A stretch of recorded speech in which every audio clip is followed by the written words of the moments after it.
Heart of the Wolf, a steamy paranormal romance novel by author A. Mariposa. Now available in print and ebook on Amazon.com. Chapter 15. Tuesday morning, Maddie walked onto campus with her hood up and her head down. She cringed when she heard laughter in the hallways. Every time she saw a group of students hovering over a phone, she ducked down and looked away. Despite her best ninja impression, she knew people recognized her. The condom video was still circulating. Black River High School only had about 400 students in total, so it was pretty excruciating. Younger students who didn't know her before now pointed at her and sniggered. The freshmen were the absolute worst. Well, they were all the worst. Maddie knew the video would continue to spread for another few days before the wave died down. By next week, a new viral video, probably Homecoming or something, would take over. But for now, she was Black River High's #1 entertainment. "Thank you, Kaylee Bitchovich." Maddie went to her locker, which the janitor had scrubbed clean the day before.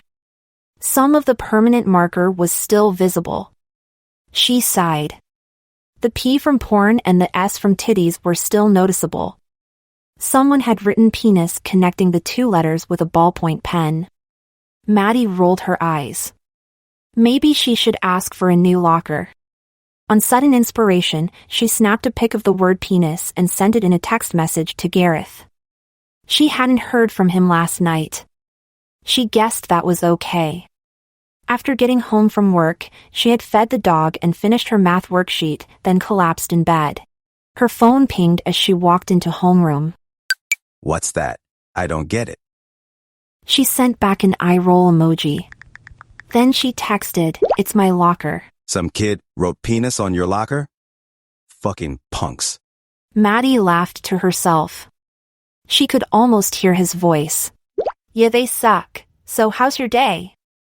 After a minute, her phone screen lit up with a new message. "Started good, got a workout in.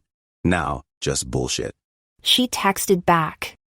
"I imagine fixing cars is easier than dealing with people." "Most definitely." Maddie thought of her encounter with Vin last night at the hardware store and the glowing review he had given Mr. Delarosa. She sniggered, thinking of Gareth's last name and how formal it sounded. She just couldn't picture him that way. She texted Gareth. "By the way, I saw Vin last night at the hardware store. He says he likes working for you." "Oh, really? That's nice. Vin's a good kid." "What did you do before opening the garage?" "I was an NCO in the Army. That's a non-commissioned officer. Maybe I'll tell you about it sometime. Are you in class right now?" "Yeah, I just sat down." "Good. Put your phone away. Pay attention to your teachers. They don't want to be there either." Maddie rolled her eyes for real this time. Then she stuck her phone in her backpack. The bell rang and all the students sat down. The teacher at the front of the class began to take roll call. Then he read over a list of announcements. Maddie barely listened. Her mind wandered to Gareth again and his career in the Army. How long did he serve? 6 years? That was a long time from her perspective. Longer than she had been in high school, which felt like forever. He must have learned a lot of cool stuff. She remembered how comfortable he had been with a gun when they checked out her trailer last Thursday. How he knew exactly what to do with her concussion. As her teacher droned on about upcoming school events, Maddie slipped out her phone again and searched for NCO online. Non-commissioned officer and squad leader. It sounded interesting. She really didn't know anything about the Army. She found on a website. An Army squad leader oversees their soldiers on wartime missions. Using their tactical knowledge of the battlefield, they fulfill mission objectives.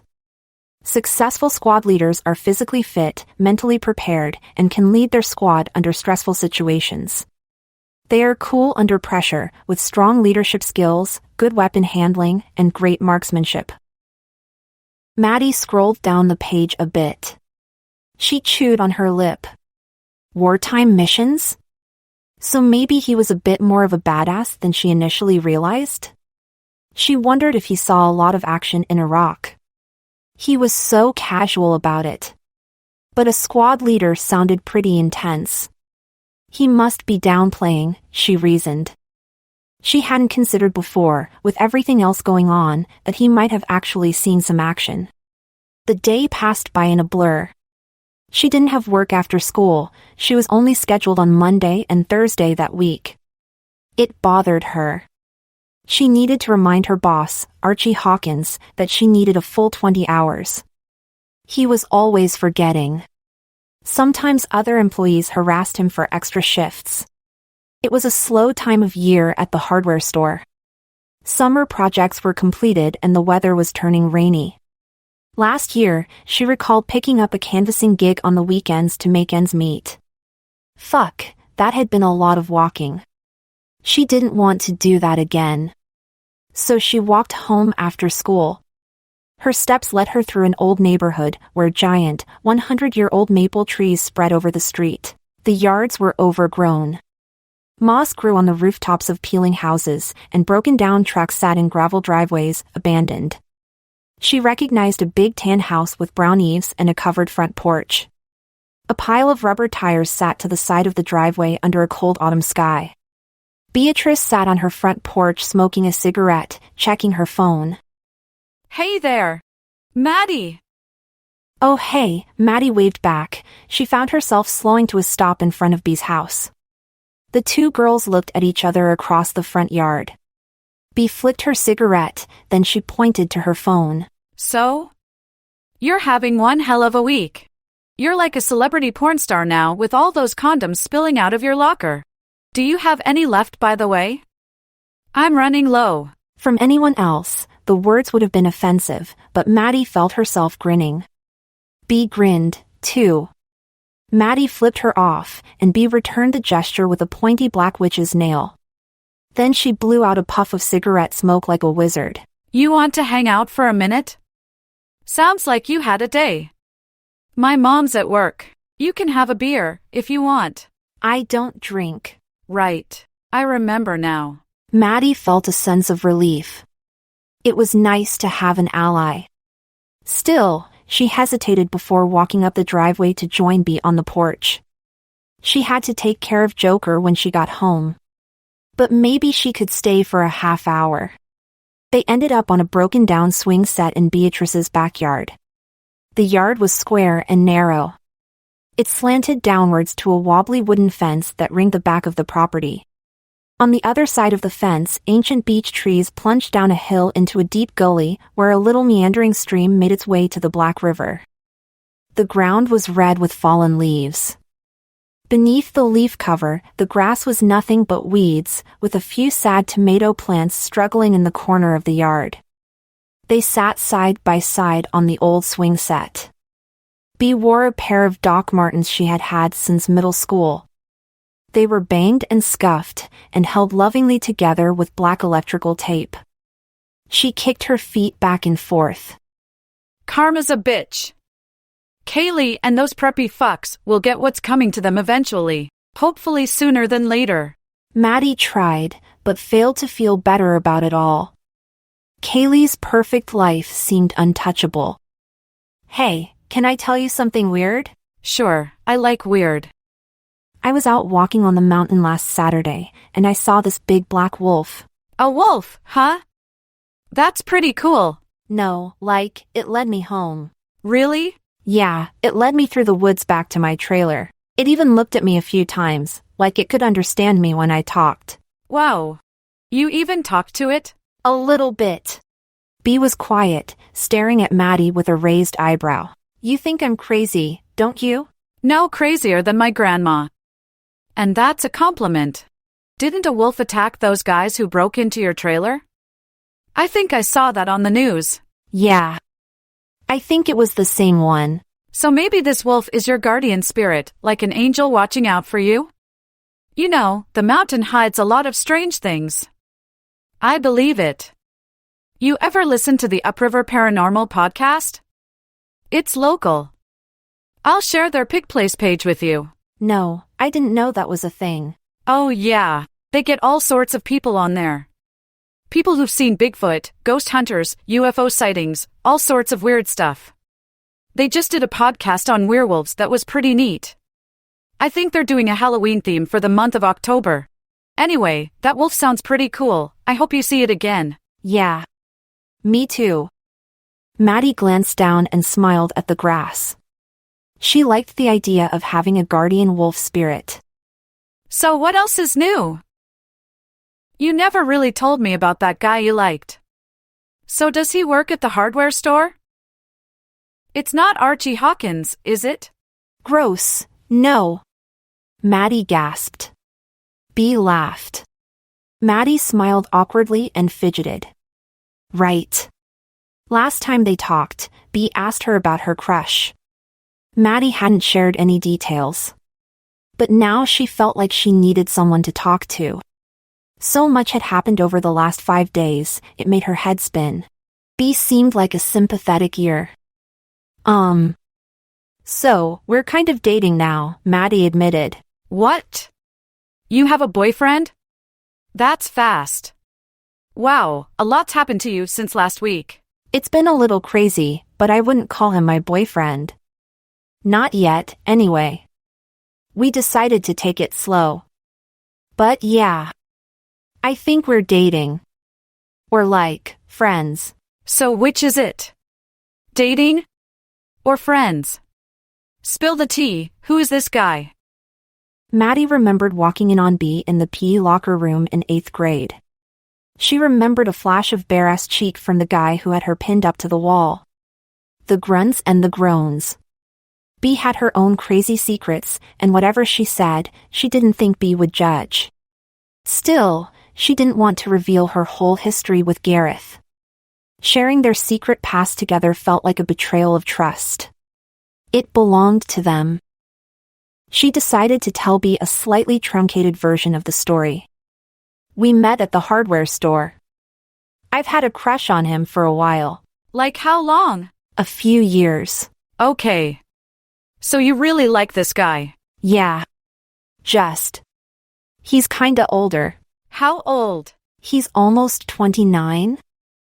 The conversation paused for a beat. Alright, so he's your sugar daddy.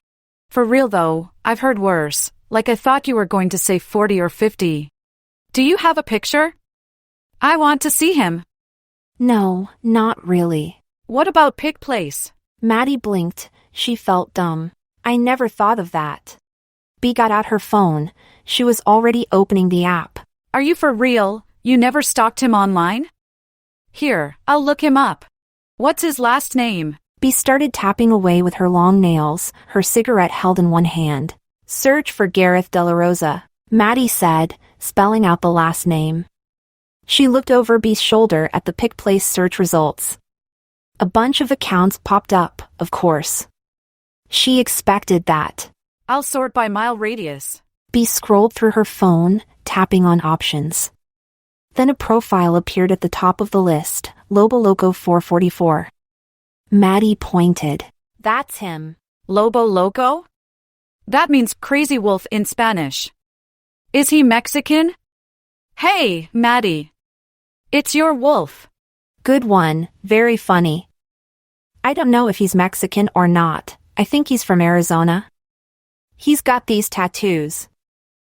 Maddie described Gareth's sleeves as Bea clicked on the account.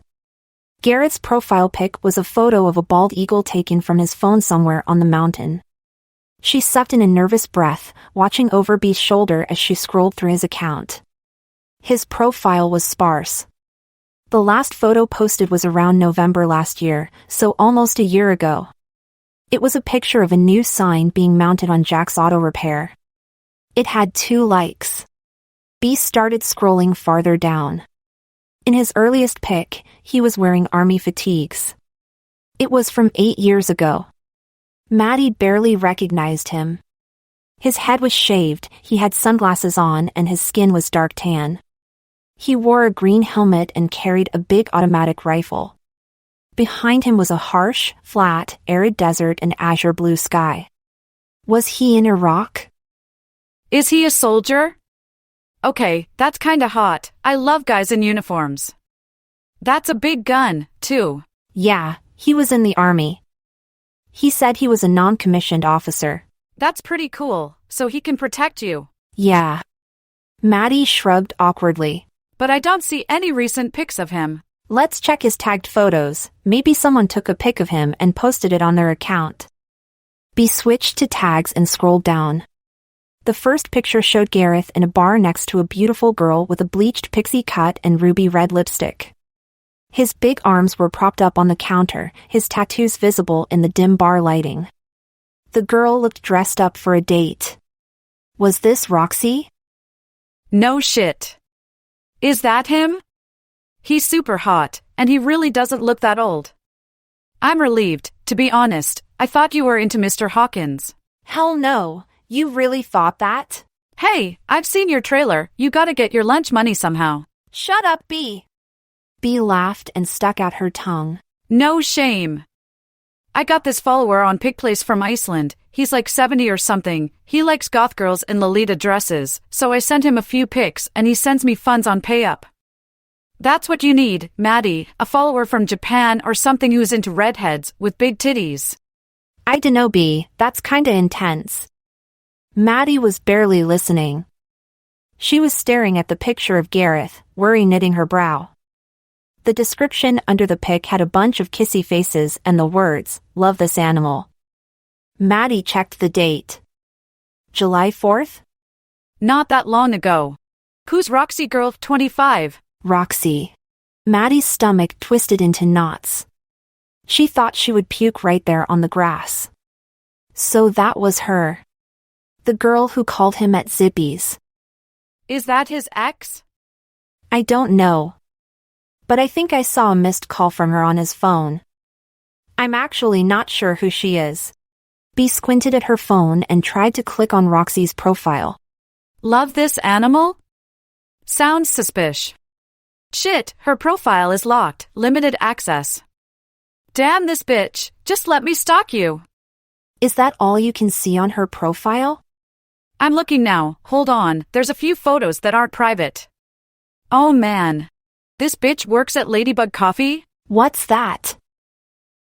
Maddie saw a tagged photo of Roxy hanging out the drive-through window of a coffee stand with a big smile. It's off exit 206. You know where the Black Bear Diner is? Yeah, same parking lot. It's a drive-through coffee stand where the barista girls all wear bikinis. My sister Becca used to work there. Shit, I wonder if they know each other. Do you want me to ask her?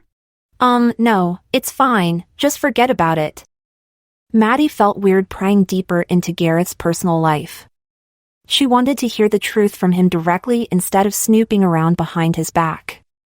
Still, the urge to play detective and poke around was strong. Roxy looked fun and sexy and outgoing. Everything Maddie wasn't. She thought of Gareth kissing Roxy's big, glossy, bubblegum lips. Thought of him undressing her, feeling up her body, fucking her. Maddie thought she would be sick. It felt like cheating, even though she had only dated him for a weekend. Technically, they were friends right now, not officially together. She had no real claim to him, but she still felt confused, jealous and hurt. Here she was, scared of going too fast, while Roxy had probably jumped right on board.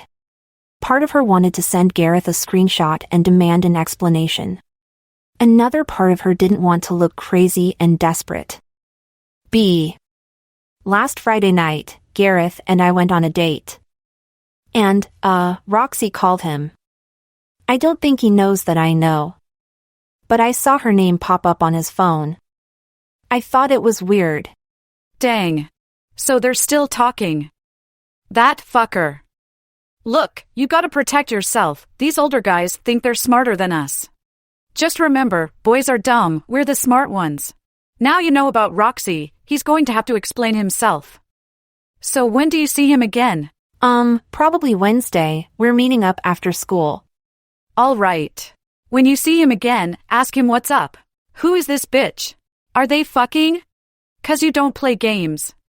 Then you tell me what you find out, I wanna know too. Maddie nodded, borrowing some of B's sassy determination. Okay, I'll do that. Thanks for the advice. Anytime. They hugged. Bee scratched Maddie's back with her long claws. Bee handed her a cigarette, and Maddie took a drag. She tried not to imagine Gareth with the ladybug barista and her spunky pixie haircut. She could never measure up to someone like that. She had way too many hang-ups and problems. Bee noticed her gray mood and dour expression. Don't look so down. Don't let this Roxy chick get under your skin. You're like a unicorn. A unicorn? What's that? Like a super rare wonder bitch. How many girls got that skater vibe, all laid back, with giant porno titties and still a virgin? This guy is luckier even looking at his pig place right now. Please don't call me porno titties. Sorry, but you know what I mean. Maddie hadn't ever thought of herself that way. A unicorn? Her life was such a mess, and she had so many problems, she struggled to comprehend why Gareth might be into her. Was it really because she wore Converse sneakers and had giant boobs? No way. Their connection went much deeper than that. But maybe not if he was still talking to Roxy. So you guys haven't had sex yet? Have you done anything at all? Like, how serious is this? Maddie turned pink again. She thought of her evening on Gareth's couch, how he had touched her with such dexterity and skill. How his hands brought her to multiple orgasms. How she had begged him for sex, but he turned her down. She had almost forgotten that exquisite humiliation. We got to second base. I wanted to have sex. I kind of threw myself at him. He turned you down? Is he insane? I'm a virgin, so he didn't want to rush in all fast. He said I could get hurt. Bee looked skeptical. Maddie felt embarrassed. I don't buy it. Either he's secretly gay, or the virgin thing scared him off. Why would being a virgin scare him off? You don't know?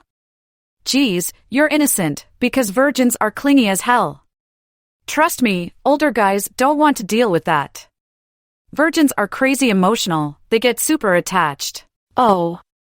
I didn't know. Maddie bit her lip. Bee was so confident, now Maddie was second-guessing herself. Was she clingy? She didn't know anything about relationships. She didn't have any frame of reference. And she didn't think Gareth would tell her honestly if she was bugging him. So guys don't like it when you're clingy? Fuck no, they hate it. Don't ever be needy with a guy. Maddie fumbled with the string of her sweater. Well, shit. How did she know if she was being clingy or needy? Then Bee sat up straight and looked at her with a big grin. Hey, I got an idea. My sister Becca and I are hitting up Fright Farm Haunted Manor this Friday. Are you free? It's at Beaumont Farms on their old plantation. Why don't you invite him along? Becca's really good at reading guys. We'll check him out for you. If he's sleazy and gross, we'll let you know. And hey, if you find out bad news about this Roxy chick, you can come hang out with us and have fun. Maddie considered it. It sounded like a good idea. She remembered the ticket she got with her paycheck yesterday. The timing really works out. I got a free ticket from work. I'd love to go with you, if that's okay. Awesome, I'll text you the details on Pick Place. This is going to be so much fun. I love Halloween. Bee hooked her arm in Maddie's and leaned in close, giving her a little half-hug. Maddie returned the hug. Bee's excitement was contagious. She had never been to a haunted house before. Maybe when she was really young with her mom, but that was different than going to the harrowing Beaumont Farms.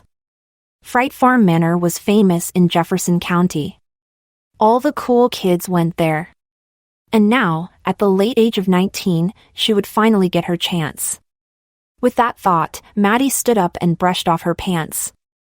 She picked up her backpack and glanced at the overcast sky. It was getting dark.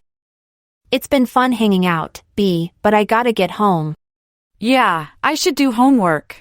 Fucking senior year is taking too long. I'm so done. Hey though, I'll see you this Friday? Don't bail on me. Yeah, text me the details. I'll see you at school. Bea made a little cat paw with her long nails. Maddie waved back. Then she jumped off the swing and started down the side yard to the road.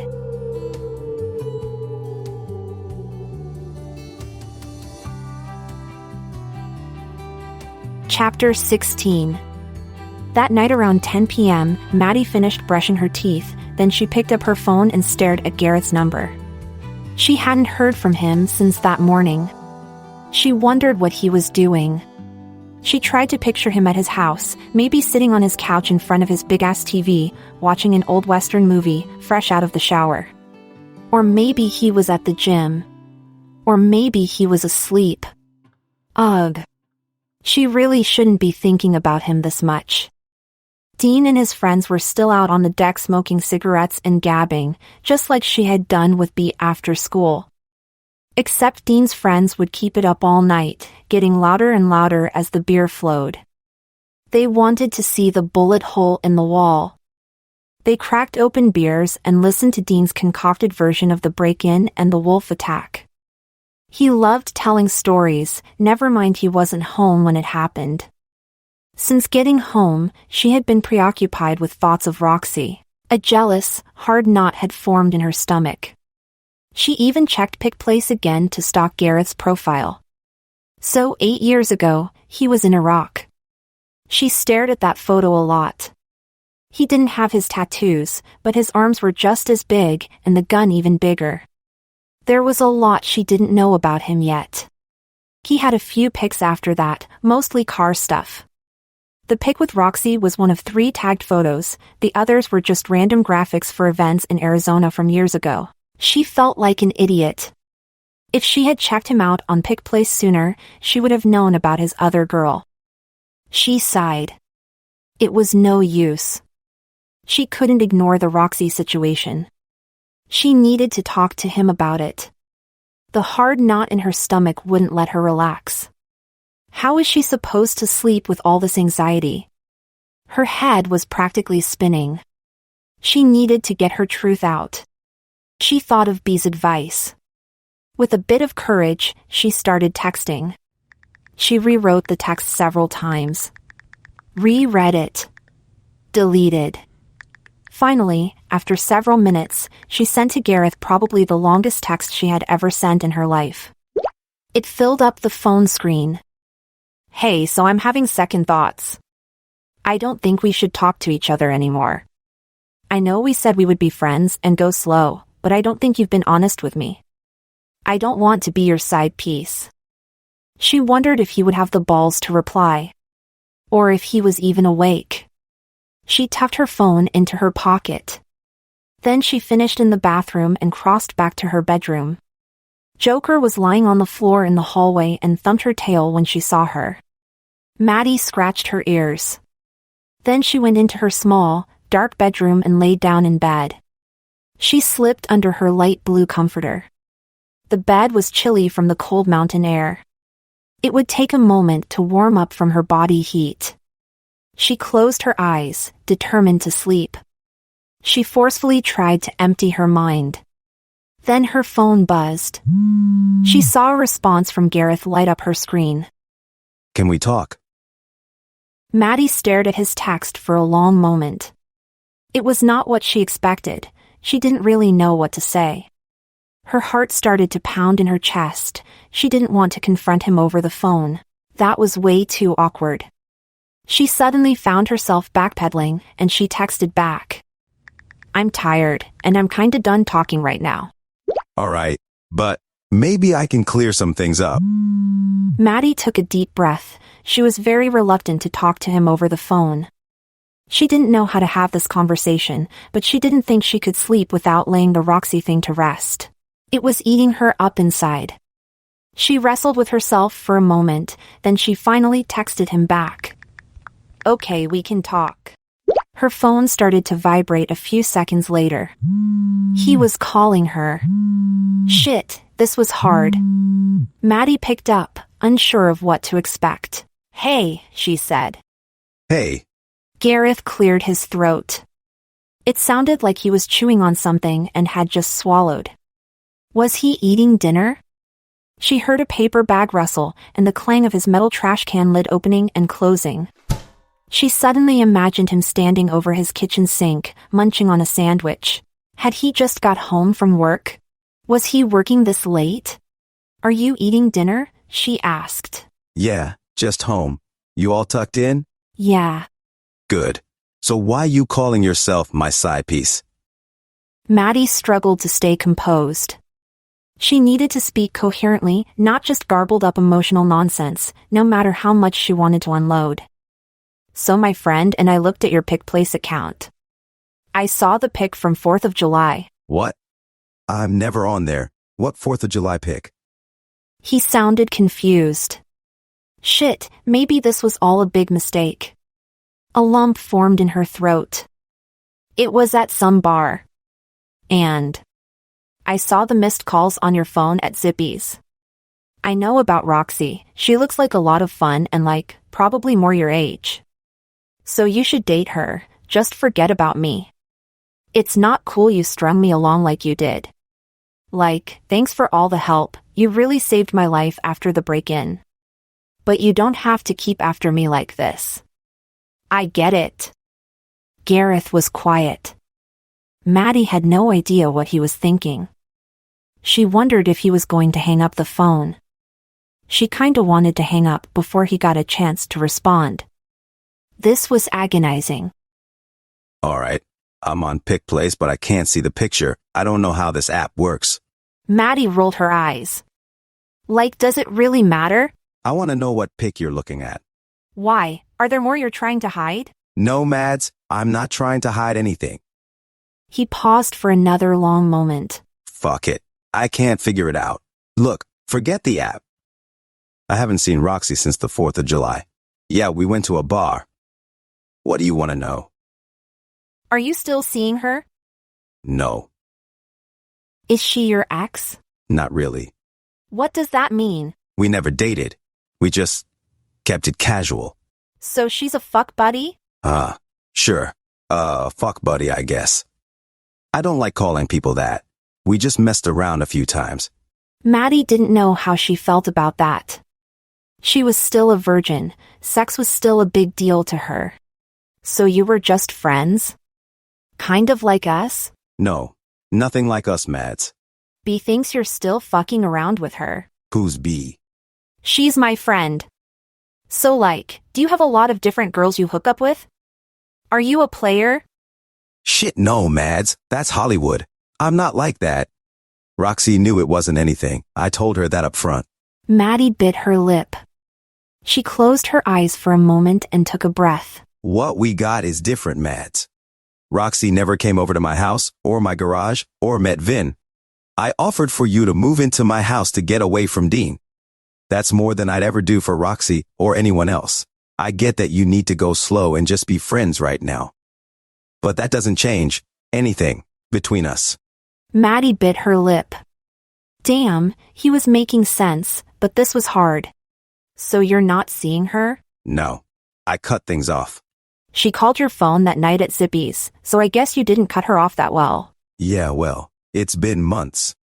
I didn't expect her to call. It was bad timing. How do I know you're telling me the truth? I don't know, Mads.